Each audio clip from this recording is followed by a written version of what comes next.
Hey guys, what's going on? John Haddock here from Think About Comics, and today I'm going to be going over the comics I got this week and what I think about them, and which books I'm going to continue reading, and which books I'm going to say, hey, it's been great. I think we need to move on.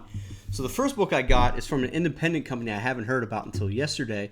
It's called Stonebot Comics, and down at the bottom right side, it's Red 5 Comics. I don't know anything about this group. I'm going to be doing some research on them. It's called della Morte. It's super sci-fi'd up. You know, it takes place on the moon. You got a chimpanzee astronaut with them. There's a lot of, it has to do a lot with body swapping from what I was reading. A lot of, they figure out how to take out all the evil and all the bad out of people. And when you do this procedure, you have to be away from everybody.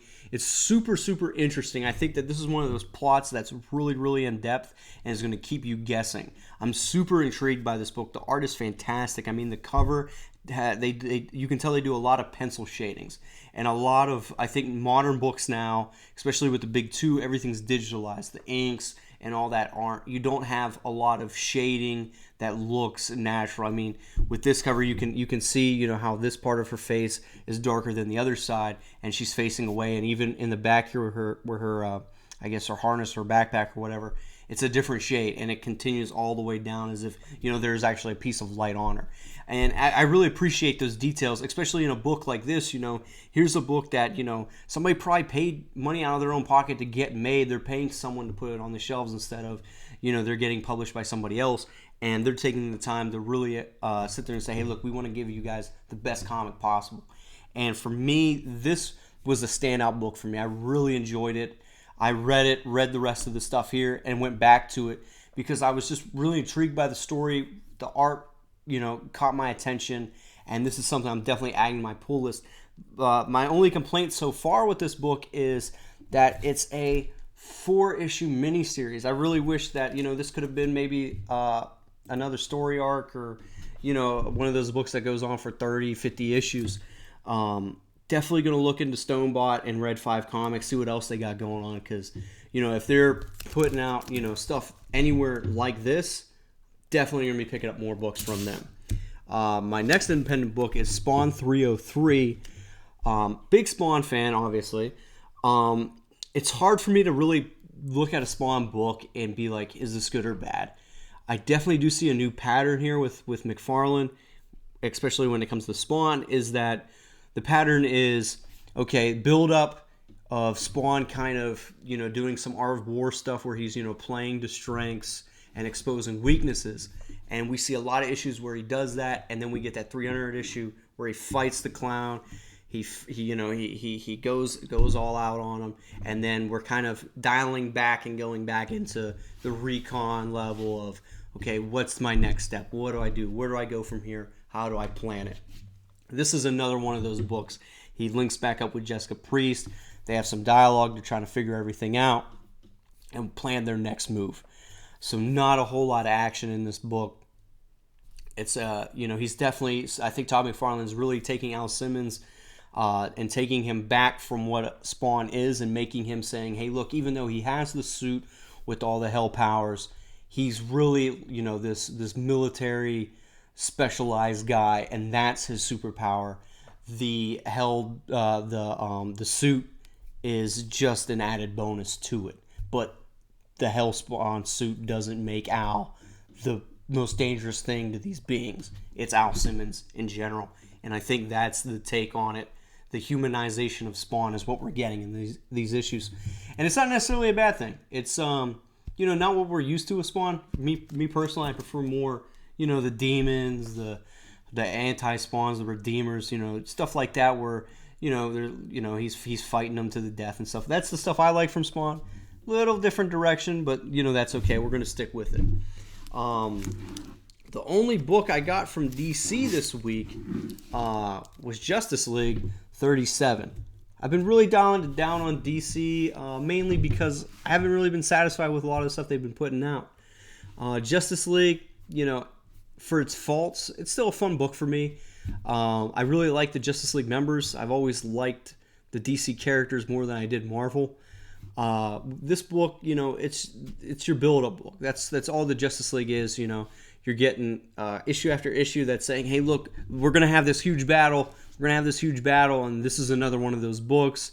Even though a lot of stuff does happen to set up that next issue, where I think the final battle is gonna happen in 38, maybe 39 be the end of it. But the biggest thing I have with this book is I understand how bad Perpetua is. I understand how bad and powerful Lex Luthor is. I don't like seeing the Justice League being portrayed as this very wimpy team. They're getting whooped up on. I mean, not too long ago, we just saw Superman one punch, a god essentially, and knock him out. Where'd that go? It is what it is. My biggest complaint, though, with this book is the art goes up and down as you read this book. And for me, I'm not one to really hate on art as much because I can't really draw. Well, I can't draw at all. So for me to really sit there and hate on art, it's bad. I mean, on one splash page, you have Lex Luthor and his clone army running at the League, and on the next splash page, it's the League running at him. And some of these characters are just drawn so poorly. I mean, Supergirl looks ridiculous. Was it the Guy Garrett? Oh, no, it's not Guy Garrett. Whatever the other Green Lantern that gets punched in the face by Batman. I can't remember his name. He looks terrible. And it really takes away from that epic battle scene that we're about to get in the next couple pages. And what kills me about it is the art changes. It goes from that, and then later on in the book we see Jon Stewart, and his panels with Hawk Girl are fantastic. They look great. And I just wish the whole book would look like that. I'm definitely excited to see the final battle.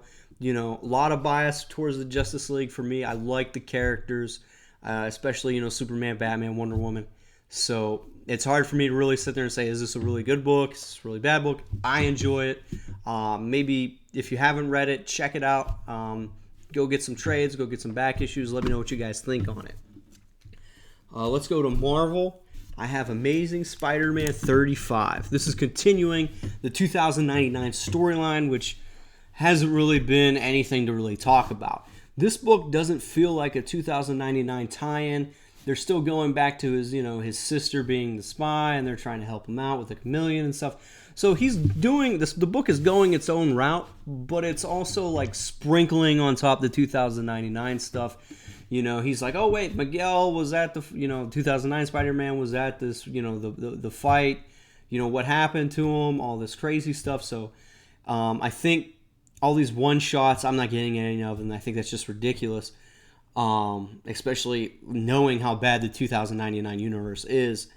I just want this to be over. I want to get back to the Amazing Spider-Man. I want him to be the friendly neighborhood Spider-Man, doing stuff at his ground level and what makes him great. Everything that brought Spider-Man to the dance, I feel Marvel said, you know what, it's not going to work anymore. We want you to be Captain America. We want you to be the Avengers. Spider-Man doesn't need to be fighting Doctor Doom, Galactus, or anybody. That's not what makes him cool. What makes him cool is, he's very relatable. He has his own problems. Sometimes he doesn't succeed. But even though he doesn't succeed, he learns from his failures and is able to better himself and his resiliency to go and beyond what his failure was, to sit there and say, you know what, even though I have all these things on top of me, I'm going to lift them up and keep going and do the right thing. And that's what makes Spider-Man great. And I think that these books really have forgotten that.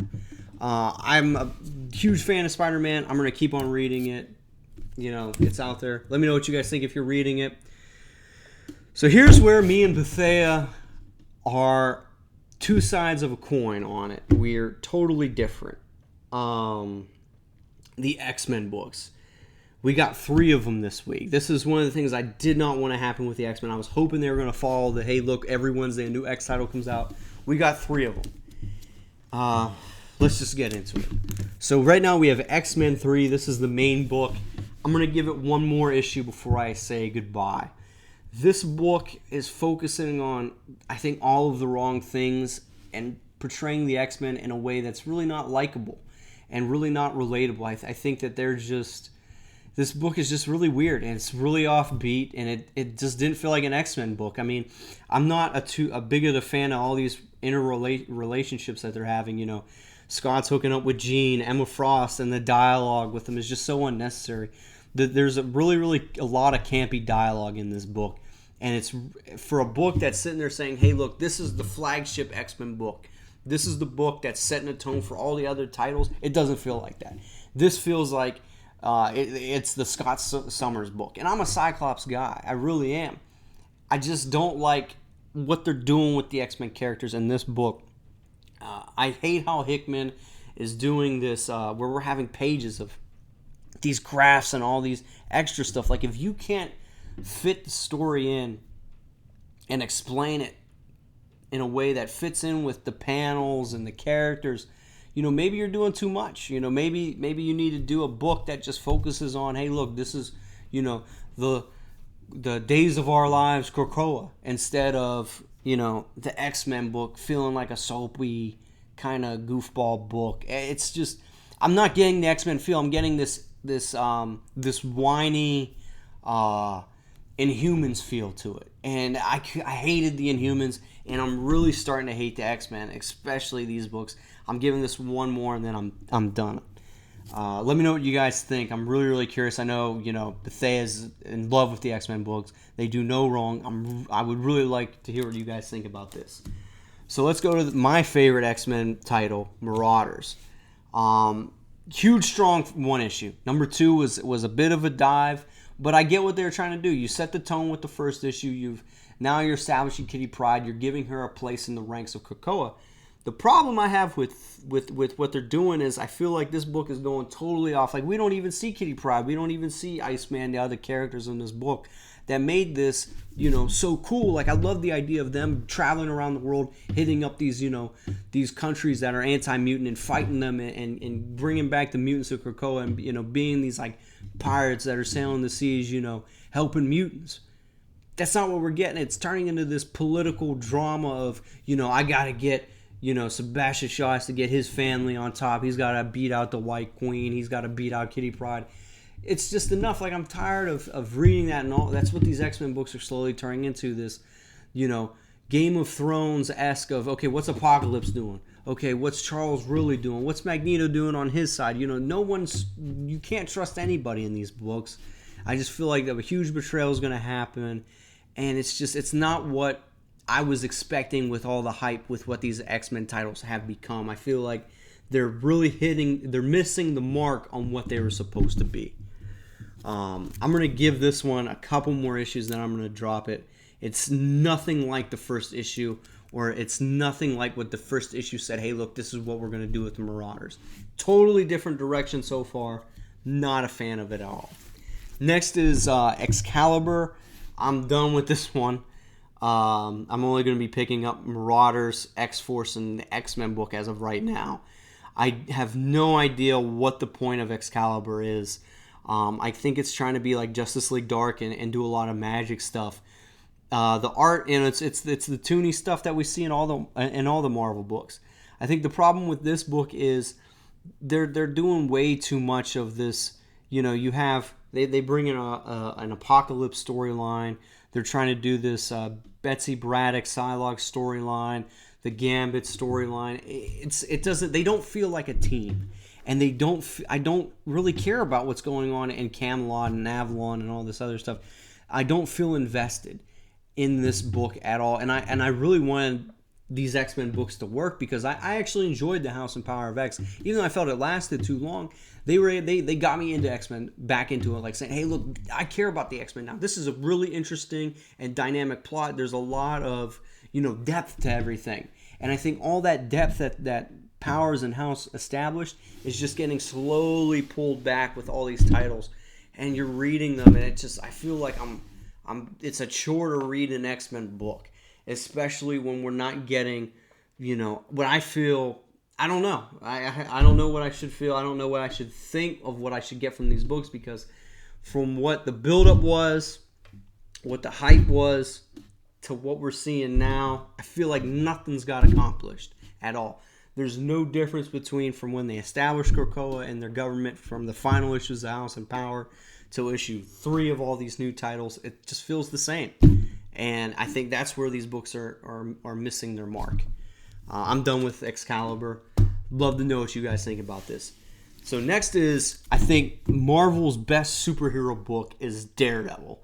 I think this is a great way of how you break down a character. And you have a character sit there and say, hey, look, I need to bounce back and be the hero that Hell's Kitchen needs me to be. This book is fantastic. The art matches what Daredevil is supposed to be.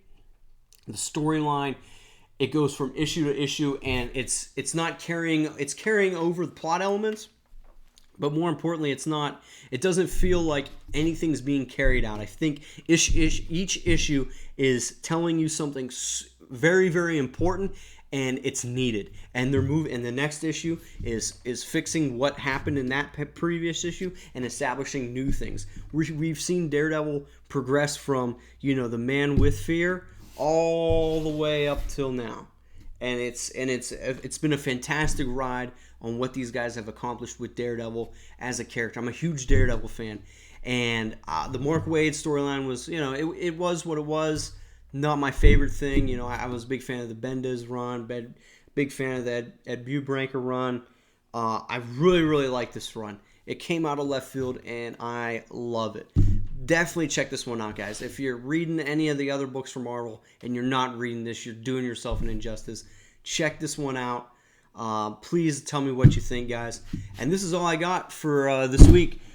Can't wait for next week. Hopefully I can read some more great independents, because between the Morte book, Space Riders, just random books, number ones I never even heard of, they've been home runs.